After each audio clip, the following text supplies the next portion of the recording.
Est-ce que, selon vous, la situation en Ukraine a démontré qu'en fait, ce n'était pas que l'Afrique qui avait parfois la main tendue vers l'Occident? Mais non, pas du tout. Il est vrai que dans la médiatisation, le continent africain est le plus souvent mis au devant.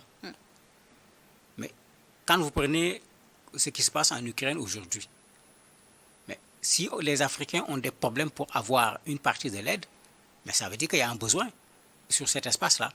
Quand vous prenez l'Amérique latine, que l'on oublie le plus souvent, c'est la même chose. Mais même quand vous prenez d'autres pays qu'on oublie comme l'Inde, malgré une certaine avancée sur le plan technologique, etc., mais vous avez encore là-bas des populations qui ont besoin d'aide.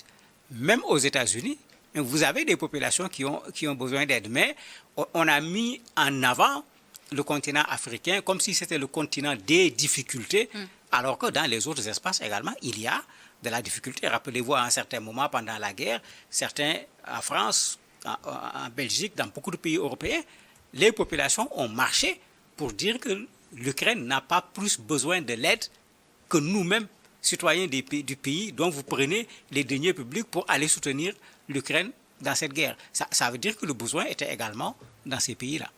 Et sur le continent, comment s'est diminué?